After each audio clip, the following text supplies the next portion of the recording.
அப்புறம் அன்பானவர்களே, அட என்னய்யா இருந்தாலும் எப்போ பார்த்தாலும் திட்டிக்கினே இருக்கிறான் அப்படின்னு நீங்கள் கடிஞ்சிக்கிறீங்க. கமெண்ட் பாக்ஸில் கூட வரீங்க. கமெண்ட் பாக்ஸில் கூட ஒருத்தவங்க கேட்டுதான் இப்போ என்ன என்னமோ சொல்லியிருந்தானே, உன்னை படி நான் எல்லாத்தையும் சொல்லுவேன். உன்னை அறிஞ்சிக்கோ, நான் சொல்லல அது.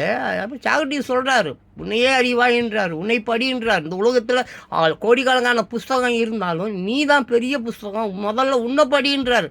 அதை நான் சொன்னேன், அது கேட்குது, என்ன எப்படி படிக்கிற கருமதான் அளவு ஏதோ ஒரு தரித்திரம்னு வச்சுக்க.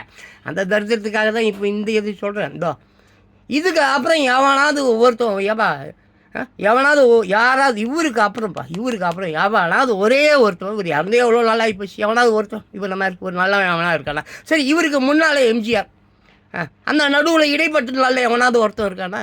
ஆனால் நீயே சொல்லையா, நீ சொல்லலாம் இல்லை, நான் இருக்கிறேன், என் பொண்டாட்டி, என் புருஷன், எங்கள் அப்பா 8 கோடி பேர் இருக்கிற, எவனாவது சொல்லுங்கப்பா.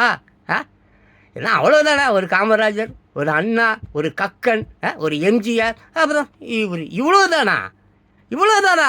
அடப்பாவீங்களா 8 கோடி பேரில் மூஞ்சி மகர கட்டங்களே, சனியனுங்களா என்ன கடிஞ்சிக்கணும். எங்கள் அப்பா இங்கே இந்த நாத்தம் முடிச்ச ஊரில் பார்த்தா ஏன் ஒரு அமெரிக்காவில் பற்றிருக்கூடாத ரசி